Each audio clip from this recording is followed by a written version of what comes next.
Welcome back to another episode of Carnage Unleashed.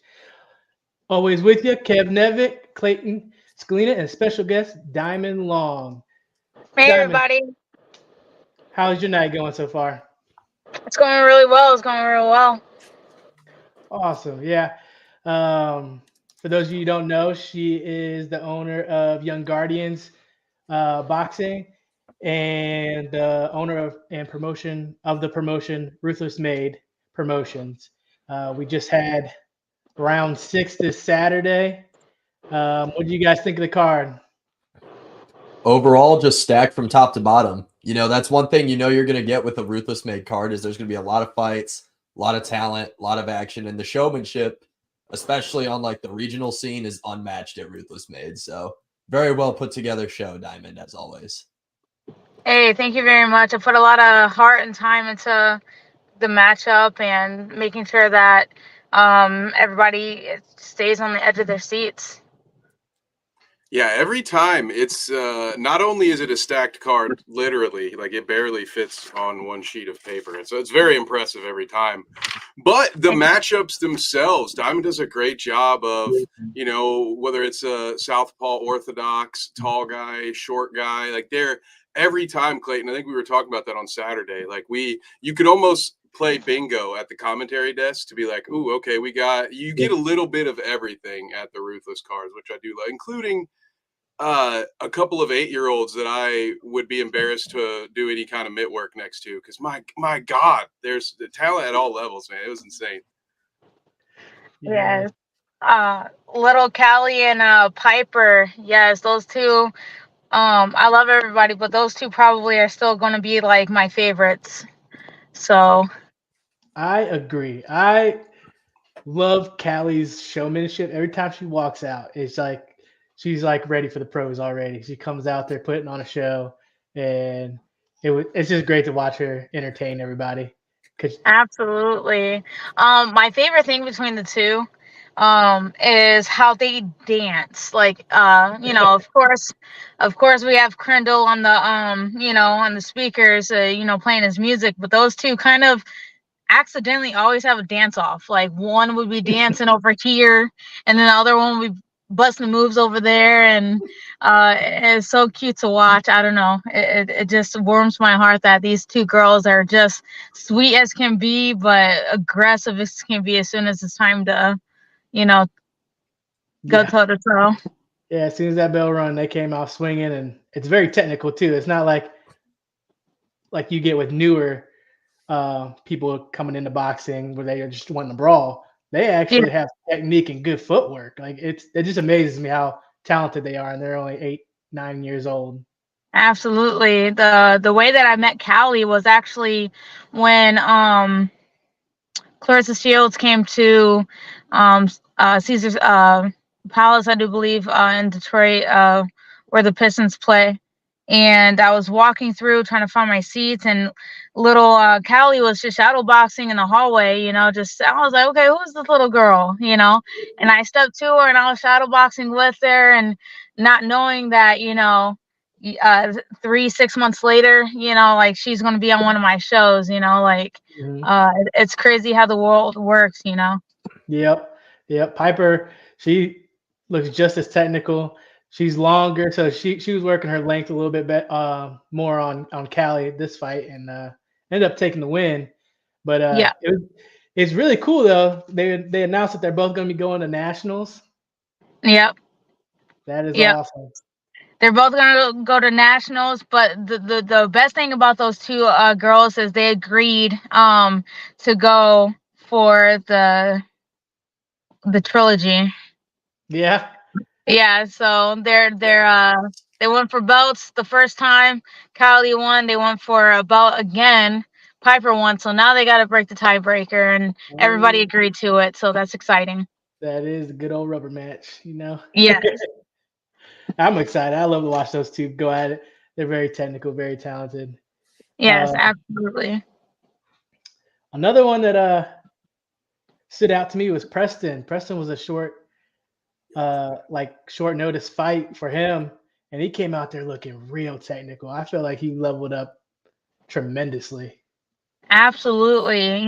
Preston kind of like every time that he competes, like he always like gets better and better. And that one is um obviously he's been with me for a while, and to watch his growth between the first boxing uh that was his third boxing event. So to watch his first one to now, man, he was working everything. Trevor Cruz, he came through and actually had some power. Personally, if I was his coach, I would have really just told him to really just put out more punches, like sit in his punches a little bit more, and to work those angles a little bit extra, especially with somebody that's already working angles on you, to kind of just like keep up. Trevor did a great job. Preston did take the fight on like a day and a half, 2-day notice. I was really impressed with his, eagerness. So I was excited that he actually stepped up, because Trevor Cruz's opponent actually backed out last second too. So, you know, called up Preston and he says, "I'm there. What time?" That's awesome. Always Yeah, that's love the hidden battles with a promotion, right? Like you got people that back out, and you got to kind of find a good matchup for them. And what what are Yeah. your thoughts on that aspect of putting on promotions? Well, with amateur boxing, that's always kind of like you're always expecting that. So with me doing my sixth show, I tend to tell myself, okay, overbook myself, because there's always going to be ones that's going to back out. There's going to be drop offs and stuff like that. So at first, I actually had 21 bouts scheduled, because I kind of knew, deep down that something was going to happen. So um and then we ended up with 16 bouts. It was going to be 17, but then we had, like a hiccup with one of the fighters. Not to get into it too much, but we're just gonna have to have him on a later show. But he was there, he was ready to go, but just next time. But Yep. my overall thing is be overly prepared for people to drop off. hmm Yeah, that's what I've been learning with our promotion we've been putting on. We do the kickboxing Carnage fight series, and yeah, Yeah. always overbooked. That is the big planner right there, because you know somebody's gonna back out. Absolutely, and it's probably like my funnest like time being at your guys' show, too, with the kickboxing, because it's like, man, I love being in the atmosphere of kickboxing. So Carnage like really puts on like probably like the best kickboxing amateur shows that I've been to. I appreciate that. Thank you. Hey, Yes, what do you guys? especially with Marcelino.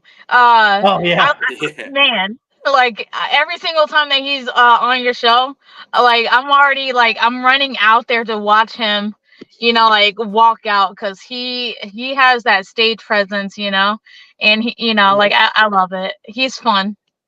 yep. If anybody's looking for a 125 pro, get Marcelino, because he is a showman.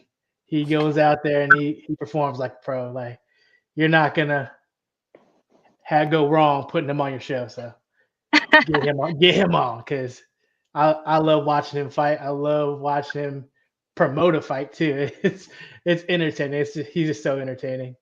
And Oh the yes, he is. walkout, man. Lots of effort into that walkout too, every time. That was my first ever experience was at a Carnage fight series card, my first time doing commentary, and I didn't know who Marcelino was. And after just after the intro, I remember saying at the commentary, I was like, "Well, I know we're only supposed to interview the winners, but like win or lose, like somebody should probably get this guy next to me at some point. Like we got to talk to this guy." So yeah, I Yes.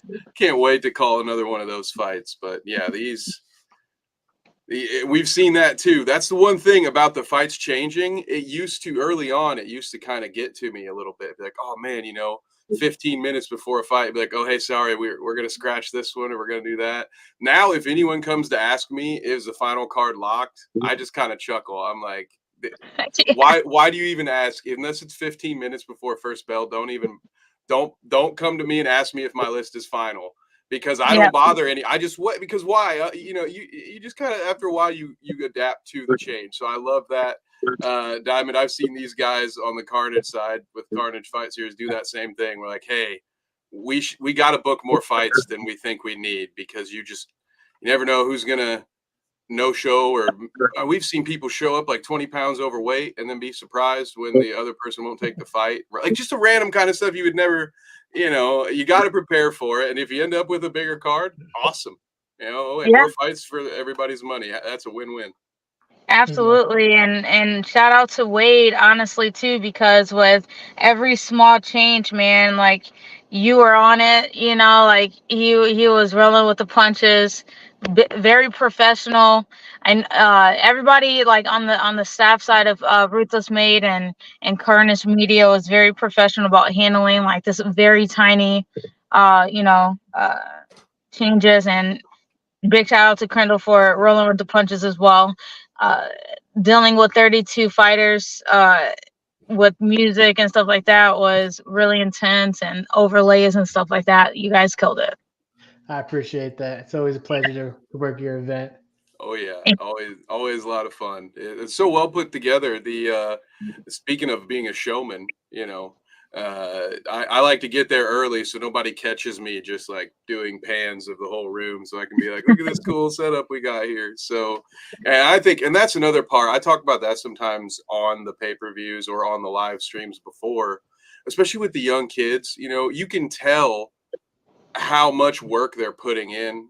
And so for them to get that experience, and I think that's a part of the fight game that for some, that may take more practice. Like you're probably comfortable with who you are between the ropes, but as somebody, as a bald dude who has bright lights shining on his dome all the time, like you can be kind of nervous being out in front of public. Maybe sometimes that's the harder part for people to get used to. So I love just seeing, some of these young kids coming out. They already have swagger. They're coming out to an old Tupac song that I'm assuming, mom or dad or coach put in their ear, but it's just so awesome, and then when they do, as they get to level up, they won't have those nerves. They'll be, made for that moment. So I love the extra level of the presentation. And so, we're happy to be able to add to that.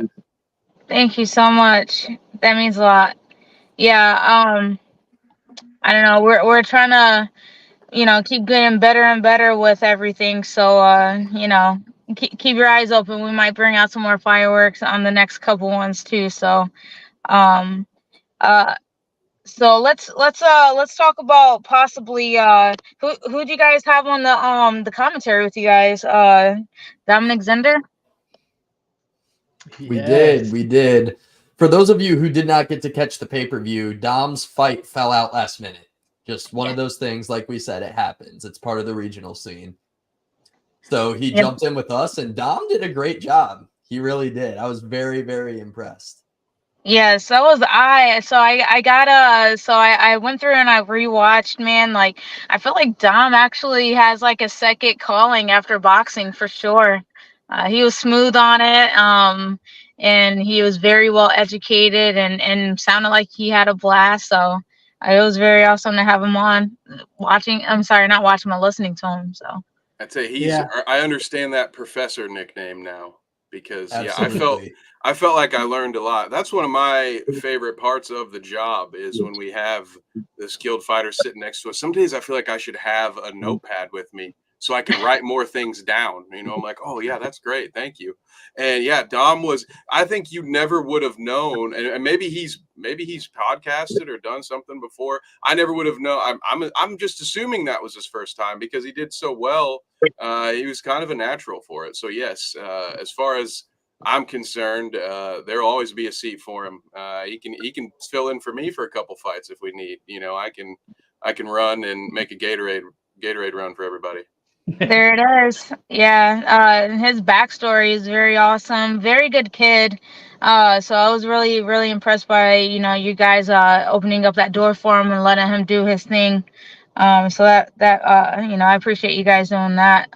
He's a part of the Toledo Golden Gloves, and he works really hard for everything that he does and do and stuff like that. So yeah. So let's see, we have Preston. He did very well against Trevor Cruz. So who else do you guys want to kind of jump into?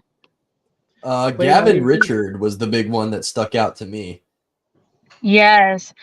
Yes. Oh my goodness. Gavin Richards against Justin Christian. Okay, so Justin Christian, to my knowledge, was a 33-year-old going against somebody that was about 10 years to a senior. So it was really awesome watching. Actually, I think the age difference was like 9.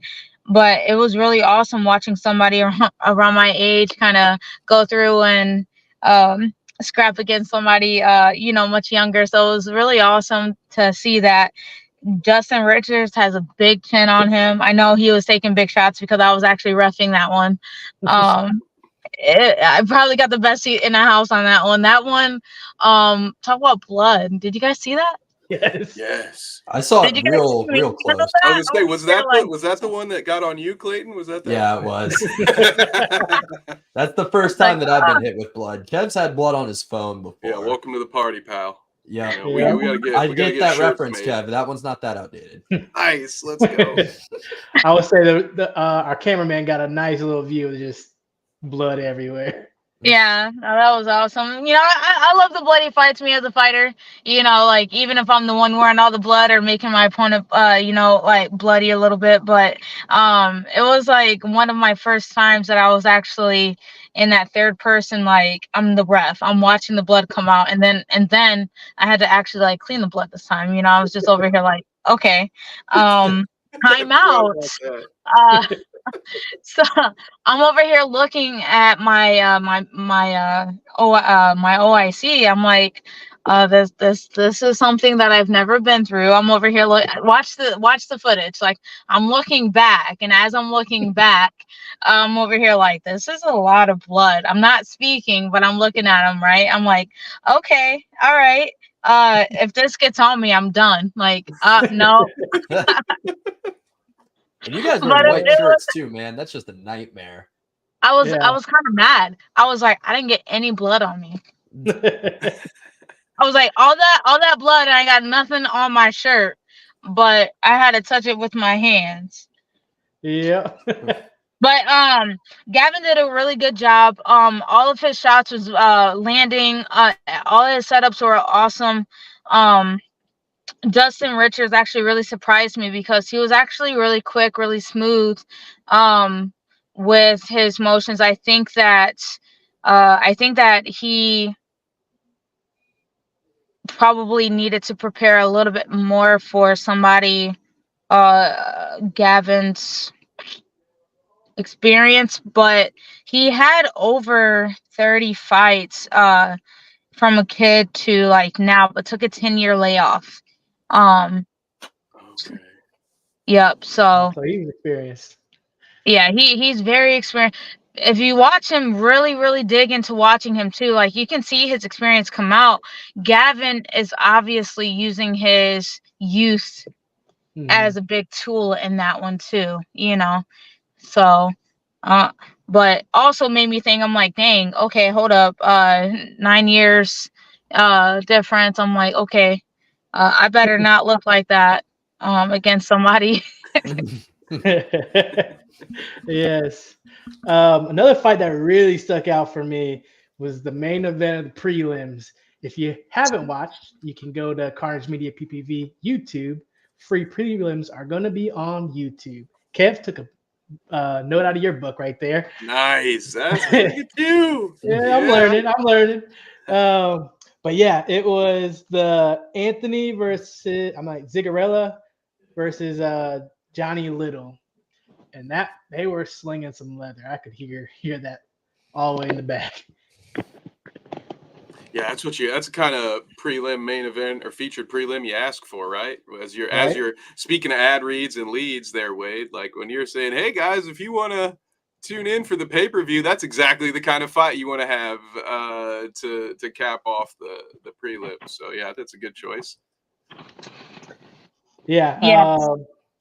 It was just a really close fight. I thought it was 1-1 going into the third, and I think there might have been a little bit of controversy there. The way I scored Anthony winning that one.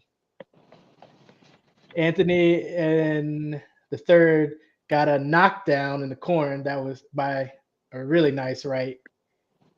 by Anthony to knock down Johnny Little, and I thought that sealed it. I thought it sealed it, but judges saw it different, and I took a page out of Kev's book. What's that famous line? I'm glad I don't get paid to judge these fights. Oh yeah, No way. but I'm glad I did not have to judge that one. I was told about that one. I did not actually get to see that one myself, because little Jeffrey Montgomery, I was back trying to make sure that he was ready for his bout. But I was told about that one. I wasn't really surprised about Anthony's power. I did my research on him, and I knew that he was quick and powerful. I didn't do much work on Johnny Little's background, but it was really awesome to hear that we had a knockdown of the night. So it was cool. Yeah, they're both. Not only was it power, they were very technical. They had really good footwork. Johnny Little had a really good jab behind him. He used his length very well, and I just think that Anthony just in the third just predicted a nice duck under right hook and just caught him and knocked him down in the corner, which is really nice. But That's awesome. that was my fight of the night for me. Fight of the night for you? Okay, Yeah. dope. I'll keep that one in mind. That team actually traveled all the way from Pittsburgh, Pennsylvania, so it was really awesome to see some knockdowns from that gym. Coach Boo is a really good coach, and he had a lot of people on his roster, a lot of experienced people on his roster that I can't wait to get on the card going forward. So he actually brought another athlete, Xavier Schaefer, against Victor Vega. That's right. I was just about to say that bout has my vote for at least the best named fight of the night. Okay, Victor Vega and Xavier Schaefer have two. Those are great boxing names. All right, it was a good. The fight lived up to it too. I thought it was a pretty good fight. Two very different styles and sized fighters, though. I enjoyed that one. Yes, I was excited. I was happy to see that both of it was like a very matched level bout. Vic is a very hard kid to match up, and it was really awesome to have him matched up on this card. Every card I try to match Vic up, nobody wants to step to the plate. So watching him and Xavier, honestly, hopefully at some point they would like the rematch, because that was probably for Vic. That was really close. I was excited to see the victory, but I was really surprised of who won that one. To be honest, man, it was so even. I know ties and amateur boxing is very rare, but I felt a tie in my gut, you know. I could have seen that. There was a very close fight. It was close. I go to that tie thing too often. That's why they just have me talk throughout the whole thing. But you win. You get a win. How many ribbons do we have? Yeah. Another one that I liked a lot was I think smack in the middle there. Mahmoud Zakari versus Ashton Bray. I thought that was a nice fight. A couple of times we've seen Zakari fight at this point. I think a pretty skilled fighter. Look forward to calling more of those bouts. Mahmoud, yes, very humble, very good kid. Same with Ashton Bray. I don't really know him personally, but Mahmoud, he went. I'm trying to remember who he fought on my last card. Can't remember right now, but it was a last minute fight, I do believe too. And he always just steps up to the plate. I called Mahmoud's coach, I want to say maybe the night before, and I was like, hey, is he able to compete? And they said yes, and they stepped in last minute, and bam, I'm glad they did, because it was a good matchup. For Absolutely. Sure.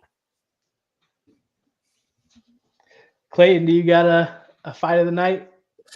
I don't know if I have a fight of the night. There were just so many close fights on this card, and like I said, with a big card, you're gonna get that. But the performances that we've said, like Zakari was actually another one that was in my mind too, Kev. So I think that there were a lot of, if this was a UFC card, there would have been a lot of performance bonuses for sure. Yeah. Yeah, another one that that co-main, Gabe Callis and Brendan Graff. That's we saw Gabe. I think was Gabe in the last one or was it 2 times ago? I know we had Gabe not too long ago, and he's just damn impressive. Clayton, I've updated. Instead of just calling him a muscular Dirk Nowitzki, I'm gonna morph him with Dolph Ziggler, and he's gonna be Dolph Nowitzki on the next card. My goodness, dude, we're that gonna have guy. to stick him into the pro wrestling show. Yeah, right. Yeah, yeah. Talk about having a second career lined up. Yeah, Gabe probably could definitely switch into that world if he wanted to. But I thought that was another good fight, well worthy of the co-main. I tend to agree with Clayton. It's hard to separate because there's plenty of them that we could talk. I mean, Isaac Alsop, Elon Scott, I thought was good. I like Josh Warren's performance against Tyshawn Brooks as well.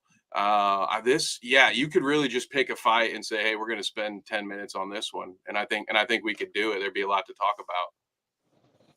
Oh, Sean. Well, shout out to Sean Baker. Hey, shout out to everyone in the comments, by the way. Hey. I've been kind of ignoring you, but Sean Baker says, when is Carnage Media going to start covering slap fighting? So love that.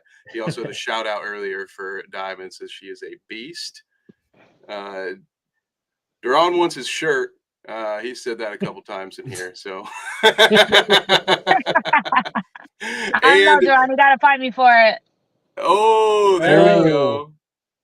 And Duran Shaw. Let me go ahead and talk about him really fast, man. Really good kid. For being on my show twice. He has power. Like, he doesn't seem like he.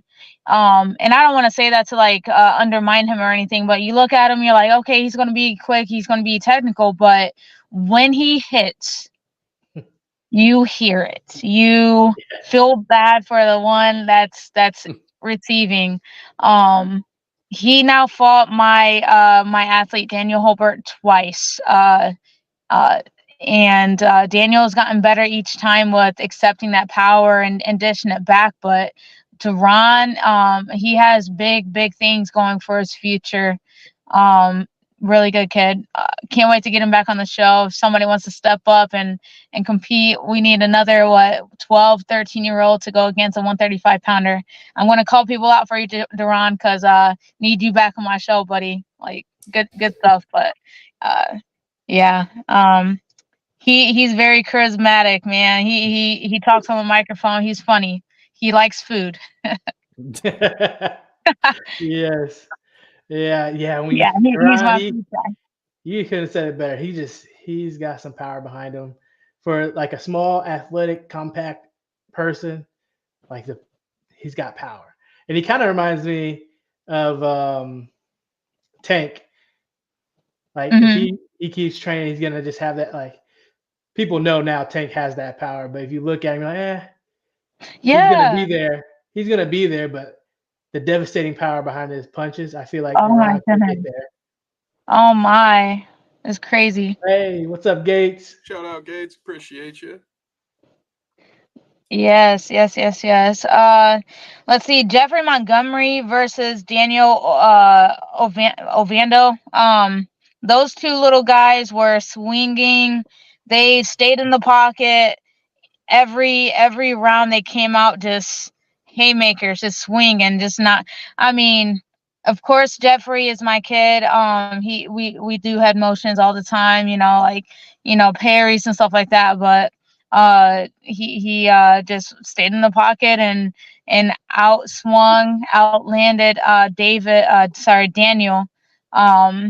Daniel did a great job with like staying there, but that one was very impressive because Jeffrey, he's very composed at practice, and as soon as it's time for him to compete, he just lets loose, and it's very awesome for me as a coach to watch him, excel like that. That was Nice. crazy. That was the 6th bout. Yeah. Yeah, that's what kicked us off on the pay-per-view portion, I believe. Yes. Yeah. Oh my God. We opened up with that fight. Yeah. Yep. Yeah, that was crazy. That was insane. But I think Colton Earl did a really good job for the main event. We now have a new champ of the night for that. So it was really awesome. Yeah, that was that a second round stoppage? First round, Oh, right? first round First stoppage. First round, Yep. that's what right. First Yeah. round, I want to say Yeah. within like what, 2 minutes, a minute. Yeah, it was just smothering Yeah, it him. was. Yep. Was over pretty quickly, which was another interesting thing, wasn't it? There were only 2 stoppages, wasn't there? Was it right? Wasn't there I'm only? pretty sure that the only stoppages were in the first fight and the last one. Yeah, that's what I was thinking too. It's like the perfect little That's great. bookend. It's like, all right, because at first, we see that first one ends quick, and as Clayton can vouch for this, sometimes at the commentary table, you're just not really sure. You're like, what is that? Is it about to be a quick night? What's going on here? And then no, it was no more finishes the rest of the night, and then we got one at the end, which I think kind of caught us off guard at the commentary desk. And of course, you always want, like, I'm selfish. I'm selfish for me and for the audience. So I'm like, oh yeah, we want 2 more rounds. Let's go. But I think it was the right call. And then you do. I mean, it is exciting to some degree, of course, to end a big card like that with a finish. So that was exciting. Looking forward to see what Colton does next. But yeah, it was. Same. Yeah, he just didn't let Eric breathe at all. He's just forward. Yeah, Tons of punches, tons of volume. yeah. Shout out to Eric too, man. Like, of course, with being from Demolition, he's my teammate. So I definitely, take to him. I was talking with him before the fights and stuff like that, like trying to help him out, teammate to teammate. So it was really cool that I played so many hats that night. I was a coach, promoter, official. Most importantly, like I was still able to be a teammate. And I know that it sounds weird, a teammate versus my own athlete, but that's what boxing's pretty much all about. Like it's just like a welcoming, like community. Even Colton, kind of talked to him, and because I know, like, regardless of anything, fight nerves gets to anybody. And the fact is that everybody in the boxing community, even if it's your own opponent, sometimes people are just so willing to be there for one another to say, hey, man, I'm nervous too, but we got this. Let's go put on a show for everybody that came. And Eric did a really good job for, like stepping up honestly and just overcoming his nerves and still trying to compete. So, shout out to little bro, like Eric, thank you so much for doing what you did. Colton did a great job. Just back to the lap for everybody, I guess, on that one. Yeah, Levi says if you ain't nervous, something is wrong. Yeah, exactly. Yeah, your little got screw loose off like Clayton's boy. Yeah. Yeah, so my biggest thing is like too, like being a coach, I'm like, man, like if you're not nervous, you don't care, and I think that I will always say that because if I'm not nervous walking in there, first of all, my muscles and my body, I'm not ready to react. If I'm too relaxed, my muscles aren't prepared to, move my head quick and stuff like that. So it's a very good thing to be at least a little nervous, you know what I mean? But so it's perfectly natural. Fight jitters and all. Like I tell my guys to always live in the moment of being nervous, being, you know what I mean? Like, because this is like the first beginning steps of your fight career. So enjoy every ounce of it. Yep. For sure. I know whatever sport I did, just competing really, it's just the first like couple 30 seconds to a minute, like get punched or get tackled. Then I'm like, all right, we in this now. Yes. Now I can go. Yeah.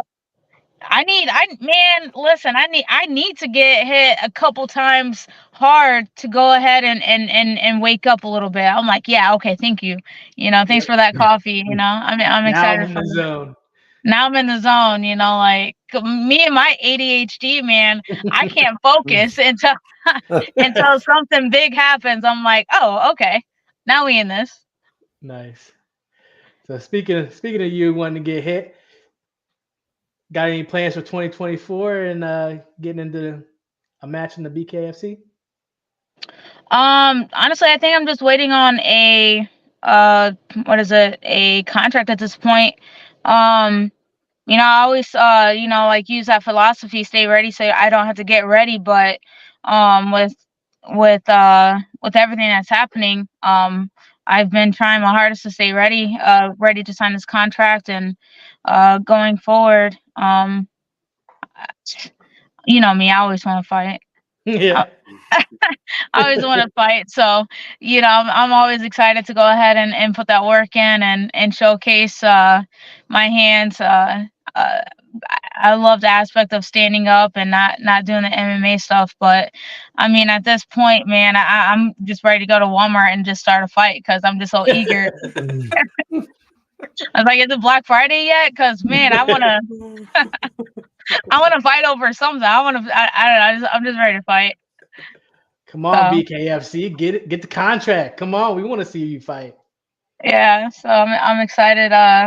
Yeah, there's a couple ladies in the 115 class that I would love to go against. But honestly, like the way my metabolism works right now, like they need to make a class a little bit lower than 115, because man, it's once I start cutting, my metabolism's like, okay, well, you're just gonna keep burning, and it's just hard for me to maintain 115 because my body wants to keep going.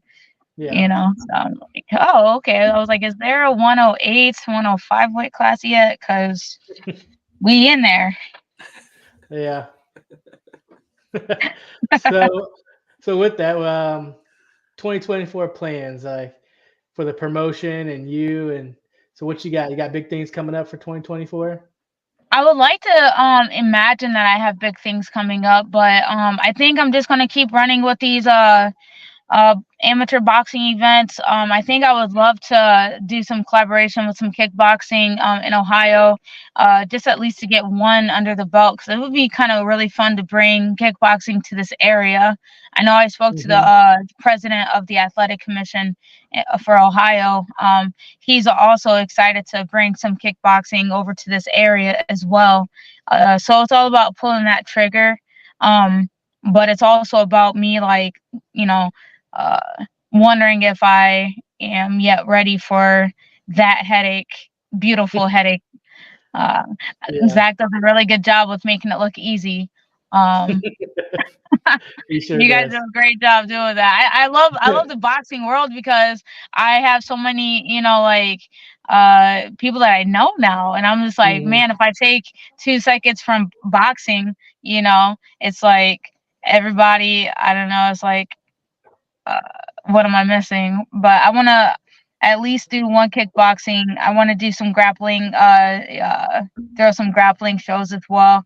I really would like to do, like, the biggest thing I want to do for myself for my growth of boxing personally is throw a tournament. I want to put on a tournament. Hey, what's up, Andy Martin? He's one of the MMA commissions. What's up, Andy? Really good commissioner over there. Absolutely. Shout out Andy. Yes. But yeah, Well, I that's want to put great. on a tournament. I want to put on a 2-day tournament. Because my cards are always very stacked. It's very hard for me to only have between 16 and 18 bouts. I want to have more. So I Mhm. definitely want to go ahead and see if I can go ahead and take the extra step and putting on like a 2-day tournament. See how much hair I have left after that. Hey, you can handle all the stress. I'll just be there to be entertained because that would be phenomenal to watch. Yeah, that would be great. Yeah. We need more. We need more kickboxing cards in the mix. That is Yeah. maybe my personal favorite. If I had to pick, just sort of, I would never want to have to pick one, but because I was a boxing fan before I knew what MMA was early on in life. Grew up a big boxing fan, and kickboxing to me is just like it's all of this. I love that part of the stand-up game. I love Clayton as we sit and watch there, and we watch someone like just working the legs, just leg kick after leg kick, and and just it's just a whole nother aspect to it. It's all I do if I'm playing UFC 4. I don't know how to wrestle, so I'm just sitting there. Kickbox City. So please, yes, let me know how I can help. More kickboxing, please, and thank you. Oh, wait till you discover Muay Thai, Kev. Yes. Oh, yeah. I think really too, I think what it is too is just like, yeah, we have a lot of MMA gyms, but we don't really have a lot of just straight up kickboxing gyms. So I think that's I think that's the reason why we don't have that many, but hopefully soon, like my gym is an MMA gym. So we do have some kickboxers that's fought on Carnage fight series before. So it's really cool to like see that. But I would love to watch Carnage grow. I would love to watch us do a big kickboxing event here. I think that'd be icing on the cake. I would love that. Yes. Yes, especially for the ones that like for this part of Ohio, it's not too far from Findlay. I feel like it would still bring in like a great crowd. Mhm. Yeah. So Yeah, for sure. So, well, yeah. I don't want to take up too much of your time. So, maybe if you got anybody to shout out or anything like that, where can they find you? All right. So yeah, a couple shout outs. Oops, sorry guys. A couple shout outs that I want to go ahead and do is, of course, Crandall Magic for being a part of the team. Carnage Media, Toledo Golden Gloves. My daughter, she has a shoe cleaning business that's up and running. So I want to shout out Queen E's Shoe Cleaning Spa. So I want to go ahead and shout out my gym, Young Guardians. We just recently relocated to Lima, Ohio. So for everybody that's around the area, come check us out. We're pretty good. And I want to shout out Katie. She's not feeling good right now. Otherwise, she'd be right next to me. I want to shout out Katie. She's the co-owner, so I want to shout out to her. Like she does a lot behind the scenes, and I want to say thank you to her. She's also my wife, so I want to thanks for putting up with me during the show Smart too. move, boss. Smart move. Thanks. Yeah. Is that brownie points? So. I want to shout out, Zach, you guys. Thank you. Yeah, I think that's about it. Everybody in the Ruthless Made team, of course, John Bales, definitely, Preston, and Homeroom Locker, a pizza over in St. Mary's, Ohio. Couldn't be there, but they was there in spirit. So awesome food over there. As Preston Weekert's dad and mom that owns that shop. Okay. So I think that's about it. I think that's all the people I got to shout out. Awesome. Well, it's been a pleasure having you on. Hope you enjoy the rest of your night. Hey, thank you. Thanks for having me on, and you guys too. I'll be watching the rest of the show. So have a good one, guys. Thank you. Yeah, Appreciate you, Diamond. Can't wait to call the next card. Yes, thank you guys. See ya. See ya. Always great to have her on. Always. Like I said, just the showmanship in her shows is almost unmatchable on the regional scene. So very impressive. They're always adding something. Like it wasn't, the LED screens were added recently. That's always a nice touch now. It's just Yeah, it was a very classy promotion. Always have a good time there, and everybody's very helpful and stuff too. That's the other part. That team in general is great. Whether it was down here or I remember seeing a bunch of them up in Toledo when we were at that last Golden Gloves event that we did, and I think that's probably true with a lot of gyms. Wade, you probably know this better than I do, but it is always something that's nice to see when you see people there showing up at these events. super early to help with the setup and all that stuff. And yeah, it seems like a great, close knit, family team that they have over there at YG. So always happy. And then again, yeah, makes our job about as easy as possible. And you know what?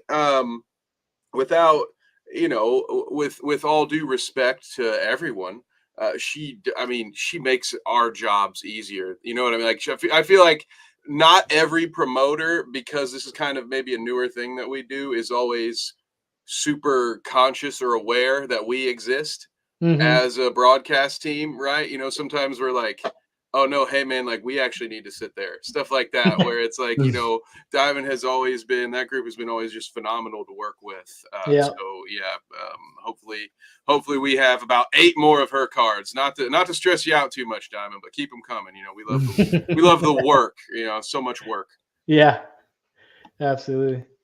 But we don't have another show recovering, but there is some UFC this weekend. Ooh. Clayton, I heard you had some words. I do. You guys know I can't do like Slavic names. It's not going to work. But Roman Dolidze versus Imavov, I think that's correct, is the headliner. Not too much there. Just a couple of fairly solid middleweights. Should be a good show though. Roman, if I remember correctly, in his last fight, lost a close fight to Marvin Vettori. Not really like a slugfest or anything like that. So hoping for him to bounce back a little bit. But there is a guy in the co-main that I would easily dub one of the most exciting fighters in the UFC right now, Drew Dober. Drew Dober, 7 of his last 10 have ended in a knockout, and all of his last 5 fights have ended in a knockout. So this dude's going to bring it. He trains in Colorado. I think he's with Gaethje and Usman and all those guys. So I believe he's coming from a good camp. So very, very excited. Always a good day when Drew Dober fights. So we'll definitely be tuning in for that. And then 2 names in the prelims jump out at me. Patty the Baddie's best friend, Molly McCann, Meatball Molly McCann. Yep. Is headlining the prelims. She is the featured prelim fight.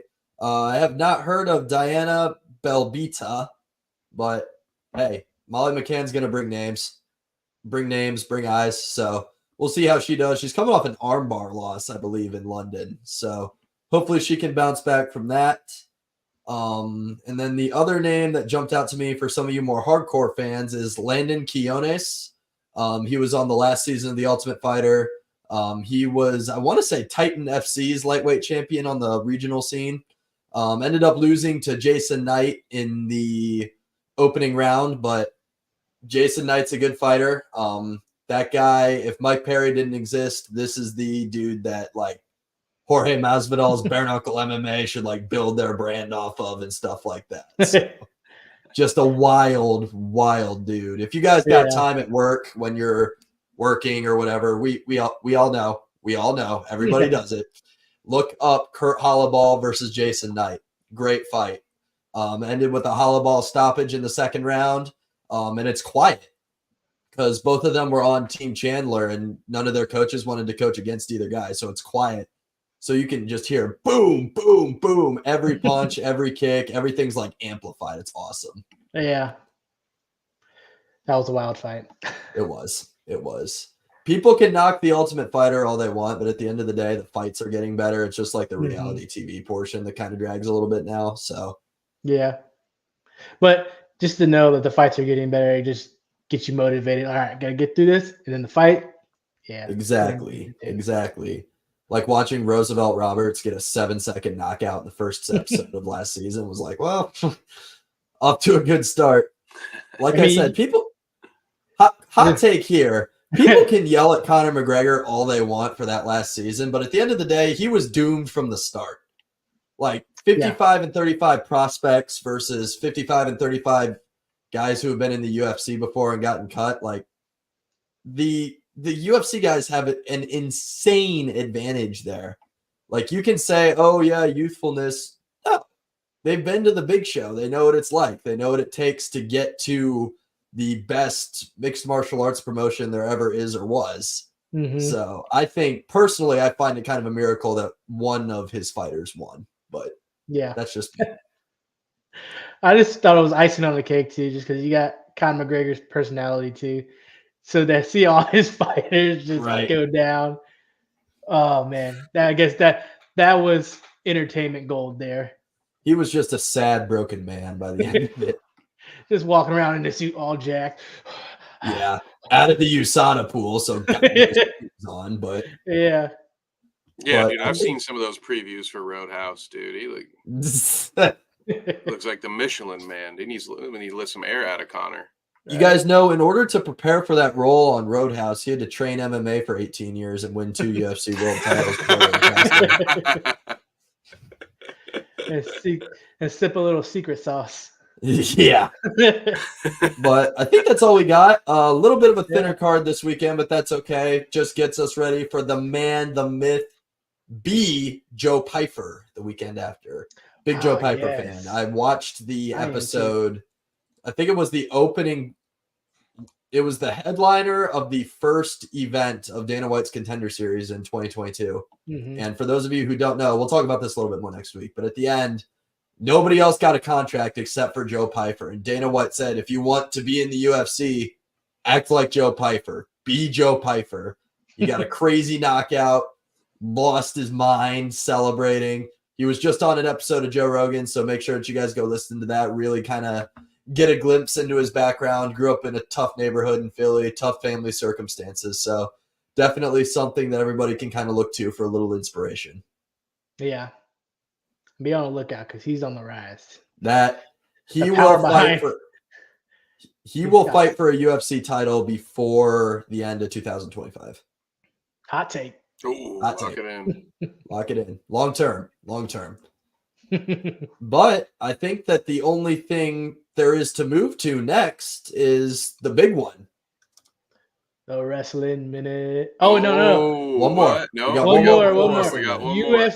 UFC 300. The Almost second forgot biggest that. thing, you know. Yes, the second biggest thing. UFC 300. It's kind of a big deal.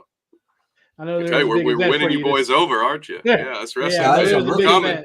event. I'm looking $5 at billion the fights. industry. I'm looking at the fights, and the first thing that jumps out to me is Bo Nickel is minus 1,600 right now. He's got That so is much hype, wild. yeah, especially over Cody Brundage. Yeah, that is wild. Like, I saw he was on Joe Rogan not that long ago too. Mhm. And he talked about like, yeah, man, I want to turn pro. I want to stay on the regional scene for like 10 fights and then try and get in the UFC. But then his manager was like, dude, who's going to want to fight you on the regional scene? Yeah, no. Like, who's going to do that? So I think he I think he fought in Jorge Masvidal's promotion and then immediately just jumped into the Contender Series right after that. Mm-hmm. So he is on the early prelims. This one's a little bit more your guys' speed, I think. Jim Miller, 42, 40. He's at least 40. Yeah, that's definitely more your guys' speed. Making his return to the octagon. He's been on UFC 100 and 200 and is booked for 300 against the man himself, King Bobby Green. That's gonna be a good one. I like it. That'll It's be gonna good. be entertaining. Bobby's back a little quick though. Like Jalen Turner Yeah. kind of kicked the crap out of him in his last fight. Yeah, so. that was a. Yeah. We'll see. We'll see. Yeah, I don't know about that. If I'm being honest. I don't know about all that. But Yeah, it's gonna be a great fight. Everyone should watch it. We're definitely gonna talk about it afterward. That we will. That we will. But one of the UFC's biggest signings of the year, Kayla Harrison. Yeah. They finally got her out of the PFL. She will be taking on the woman that they've made one head kick last for almost 10 years now, Holly Holm. So that's on the prelims. Yeah. I'm excited to see how Kayla fare. I mean, obviously you got PFL, you got great fighters over there, but it's always like a testament to like your actual skill when you get over to the UFC. You got the real top fighters over here.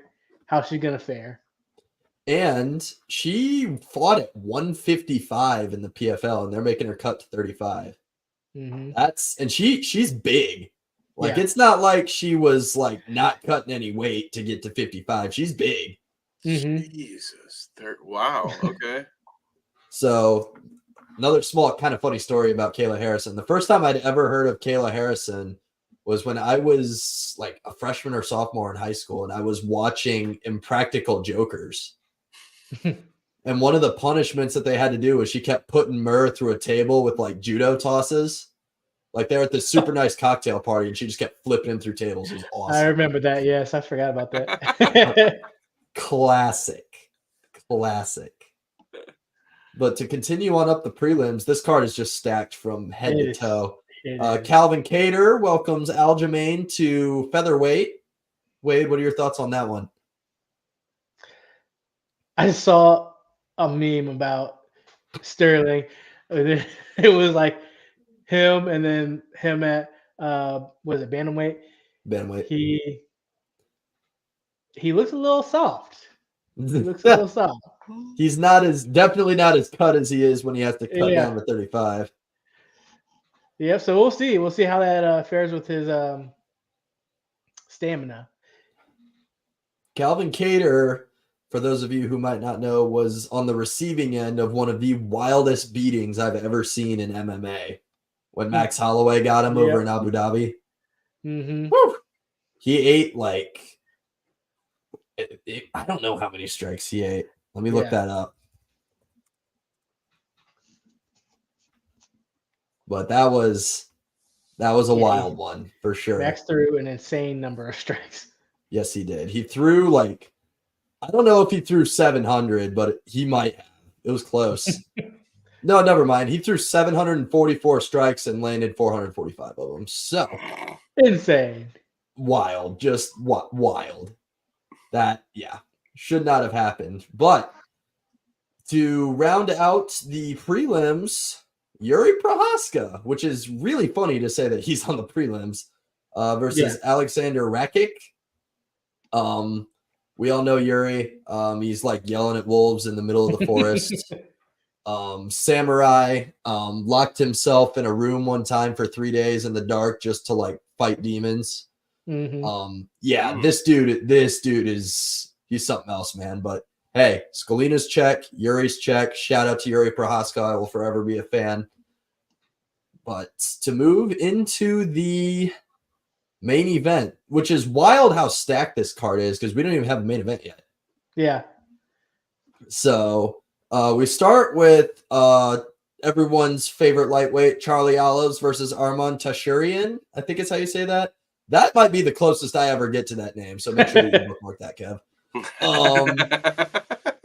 Charles Oliveira is coming off of a stoppage win over Beneil Dariush and looking to get back into that lightweight title picture. Obviously, Islam sits on that throne for right now. So we'll see what the UFC decides to do with him. Zhang Wei Li defends her strawweight title in the second fight of the main event. And against a fellow country woman. Correct. I've never heard of her. I can't honestly say I've ever watched one of her fights. I probably have, but like maybe it just didn't jump out at me. I have no idea. Yeah, I feel like I've seen. She beat McKenzie before. Is this her? Am I looking at the right person? If this is the person that beat Mackenzie Dern not that long ago, I think I did watch her. Yes, I think it is. Yes, it is.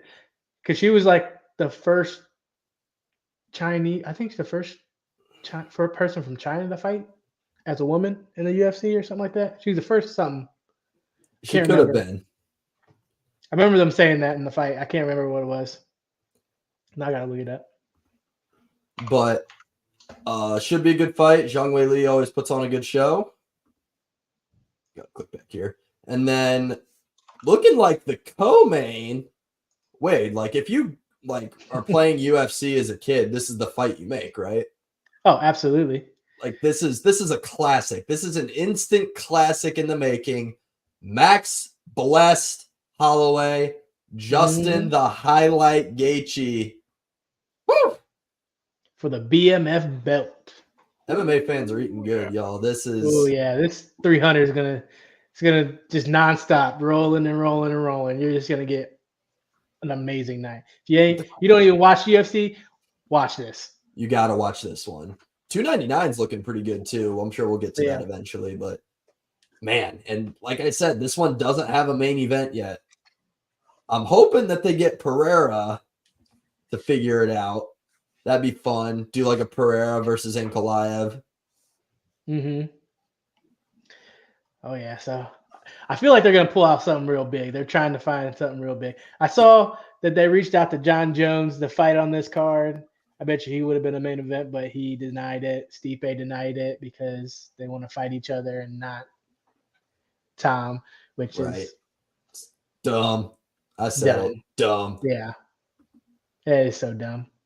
But to quickly run through 299, I know we're a little short on time, but O'Malley versus Marlon Cheeto Vera, main event. Dustin Poirier makes his return against Bentois Saint Denis. That one I got right. I know that one. That's a French name. I know I got that one right. Can confirm. And then my boy, one of my personal favorites, Kevin Holland versus Michael Venom Page. Been kind of a Bellator hero for the longest time. Finally making his way over to the UFC to make some money at the end of his career. So that'll just be a fun little fight. Gilbert Burns versus Jack Della Maddalena. Della Maddalena won a bullcrap decision over Kevin Holland last fall. So, I'll be rooting for Gilbert Burns. Piotr Jan looking to get back on track against Song Yadong. He just hasn't been able to put any wins together. So hoping that he can figure it out. And then the wild man, Michel Pajeda, making his return this time at middleweight. If you guys YouTube and see like a guy doing backflips off the cage to like try and land on guys, that's Michel Pajeda. So Dylan, come on, man, that'd be a fun one. That'd be a fun one. But yeah, just a couple great shows. Excited for this upcoming. And we got 298 Volk's coming back. So life is good right now as an MMA fan. But enough about MMA. Kev, it's time. Let's transition. Ooh, it's time for the Wrestling Minute. Ladies and gentlemen, it is a bit of a week in the world of wrestling. So I'm going to start by saying basically everything we talk about here in this installment of the Wrestling Minute, mud wrestling, I love that, will have its own episode. So we're going to talk about two things here. I will deep dive onto both those topics in upcoming episodes. I'm probably actually going to just slam a Red Bull right after this live stream and knock those two episodes out because the people at Carnage Media, that you, the fans, have spoken. I can see you. I see those view counts. All right, we gotta get this content out to you quickly. So before we talk about the Royal Rumble, which our GOAT says was ass, and we'll see. He says it was worse than the Colts and the Titans combined. All right, that's tough look, Kev. That's how we do things at Bite Size Sports. If you're ever looking for a sneak peek on, hey, what's a Bite Size Sports stream look like besides Carnage Unleashed? It's this right here. It's a bunch of trash talk. We love it. Shouts out, GOAT. I was pulling for your boys this weekend. I'm sorry that didn't work out. But so before we get into the Royal Rumble, did you guys hear about the Vince McMahon news? Is this does kind of pertain to TKO a little bit? Yes, I did. Okay. I assume at this point almost everyone has. So this is why I said that little thing I said earlier, because I don't want to bog us down with all this negativity. So we'll talk about that at length, or at least I will. I will subject these two wonderful gentlemen to that debauchery. Jesus. Unlike Vince, I have a conscience, and I wouldn't even subject you two to listening to that shit be talked about, let alone doing it to somebody. My God. Now, allegedly innocent until proven guilty, all that good stuff should be applied. Everything I'm saying is a joke. It's done in parody. You cannot fucking sue me. How about that?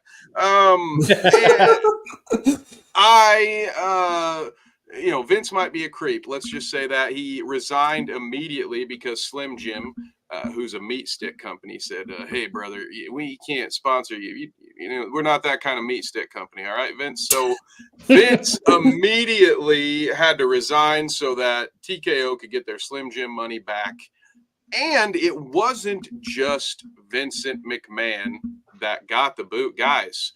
As part of this civil suit against Vince McMahon, a former UFC heavyweight champion has been added to these allegations. And now there has only been one former UFC heavyweight champion to ever work for the WWE. So although the accuser did not name Brock Lesnar, she didn't need to. And Brock Lesnar was removed from the Royal Rumble. He was replaced by up-and-comer from NXT, Braun Breaker. He is the son of Rick Steiner. Wade, if you remember the Steiner brothers. Oh, yeah, I remember Steiner brothers. He's Rick's son, but he looks like Scott. So he's like the best of both worlds. He looks like his uncle and his dad at the same time.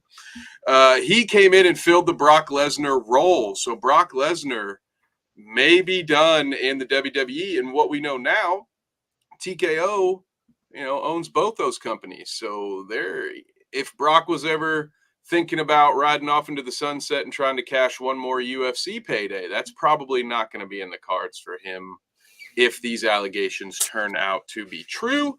Again, innocent until proven guilty. I do want to note, because none of you guys would know this, you're not marks like me. About 20 years ago, it was alleged that Brock Lesnar exposed himself in front of Goldust's wife, ex-wife at the time. This was actually referenced in an episode of Dark Side of the Ring. It's called The Plane Ride from Hell. And Terry Reynolds herself talks about how Brock Lesnar, at this point, I think 20-something years ago, was doing inappropriate things. So unfortunately, it's not the first allegation like this that's been lobbed against Brock either. But yeah, I will spare all of you the details in this episode at least. But let's just say never meet your heroes. Okay. So the Royal Rumble, despite all of that craziness, happened. The Royal Rumble happened. Some people liked it. The GOAT did not. Okay. Our GOAT hated it. I will go a deep dive recap review later on, but I did want to just take a minute to flex and dance on my haters over here because, guys, I called it. All 4 matches, even called an endurance record being broken. Like, I wish I'd have been on DraftKings on Saturday night because while we were working at Ruthless Made Promotions, I was working on my future Booker of the Year award because apparently I just got WWE figured out, man. I just got it figured out. No, watch next time. I'll get them all wrong. But, nobody tells you did a good job, Wade, when you get them all right.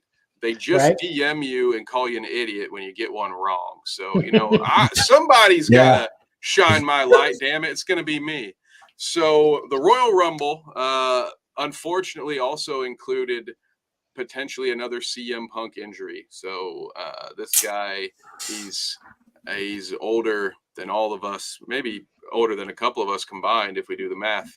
He's made out of paper mache. Yeah, dude. He just seems to tear his tricep every year now. Once a year, he's tearing that old meat off the bone. So actually, probably right now, because the first hour of Raw was commercial free, CM Punk's probably either already addressed the audience or will have addressed it. So they're running into a lot of injuries. Brock Lesnar was also rumored to be scheduled for WrestleMania. That's probably not going to happen anymore. So this WrestleMania card got a little wonky, but the Rock rumors may have been dispelled, guys, because Cody Rhodes became the first person since Stone Cold to win back-to-back Royal Rumbles, which I also think is it might have been their plan all along, but do not be surprised if more and more records from the late 90s get broken by modern-day superstars, because the WWE is probably going to give Vince McMahon the old Chris Benoit treatment, which is to say they will never acknowledge that he ever existed. They will not play clips that include him, which means all of Stone Cold, a lot of The Rock, a lot of Triple H, like a lot of that history, they're just not going to be able to tap into as much because Vince was the main heel for all those years. They're not going to want to associate with him. So don't be surprised if you see more and more modern records being set just so they don't have to talk about the guy that nobody's going to want to talk about anymore. So it'll be an interesting time with wrestling. I will, like I said, we will talk about more of that stuff later. I liked the women's. I think the women's Royal Rumble was actually the best part. There were a lot of big surprises. Pat McAfee was in the Royal Rumble, and Yes. not only were we all surprised, he admitted afterwards nobody told him. He showed up to do commentary, and he was wearing alligator cowboy boots. Nobody told him he was going to be in the Rumble. And so he did a little comedy bit. He didn't break a sweat. He didn't do any work, which is disappointing because you got a guy like Pat McAfee who's wrestled Adam Cole. Like he's done real wrestling matches. He's very athletic. I've seen him do, just because he's a punter, don't get it twisted. I've seen that guy jump to the top turnbuckle. Like that's something, usually saved for the ranks of Rey Mysterio. He's doing some athletic things. And so if you're going to have him come in, why would you not tell him so he could do at least one cool thing? Like his finisher is just punting a dude in the nads. Like he could have done that. The Rumble's perfect for that. Let Pat McAfee kick a giant dude, and then run away. I don't know. It was a bit of a goofy card. The World Wrestling or the World Heavyweight Championship title, it's the same thing.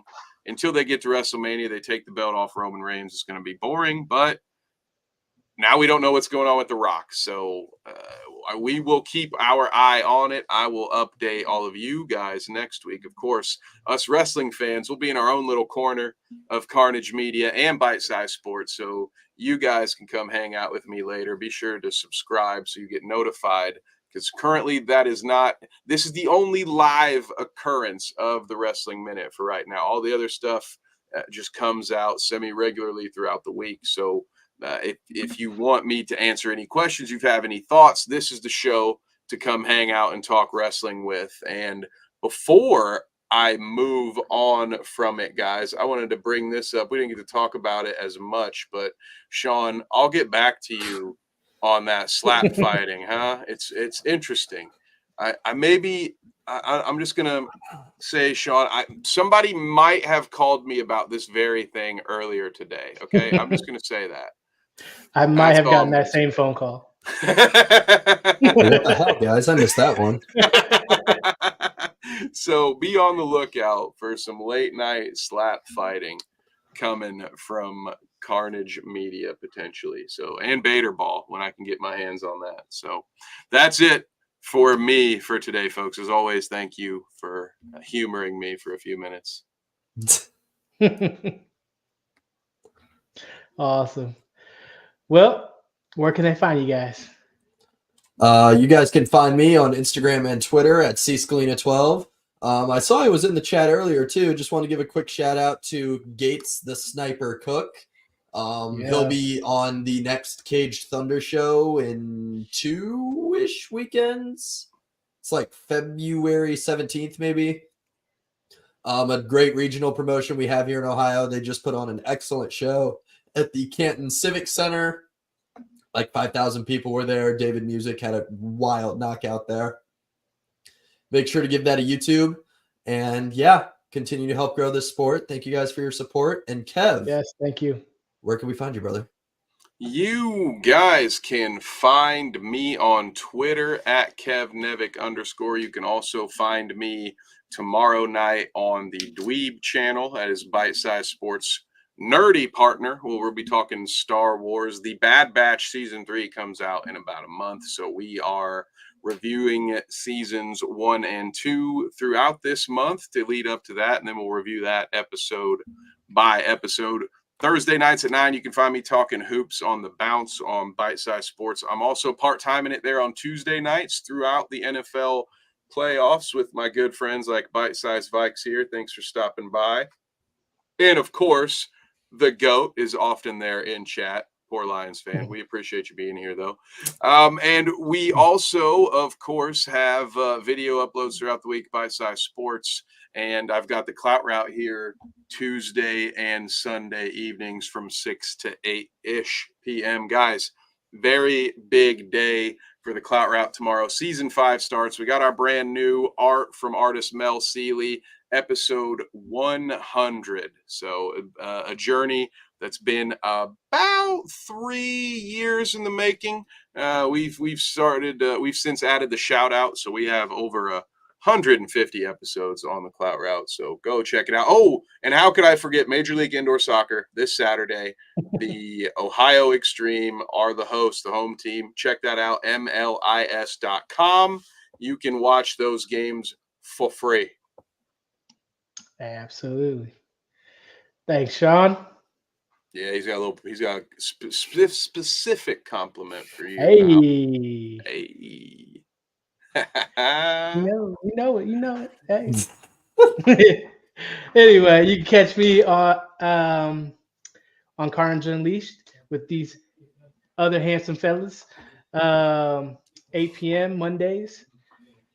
Also, if you want to watch some of our past fights, always go to Carnage Media PPV on YouTube, as well as all other socials to get the latest info on what we got coming up next. Thank you, guys. That is right. And now that it is over, you guys get to be pitched to one last time. So here is an ad on our way out from our good friends at Dubby. If you want energy without those pesky jitters, we're about to hook you up. So we will see y'all next week. Sports. Are you looking for an energy boost without the jitters? Let our friends at Dubby Energy help you with their fantastic selection of flavors. Just visit www.dubby.gg and use the code BITESIZESPORTS at checkout for 10% off your order total. Again, that is www.dubby.gg. Code BITESIZESPORTS.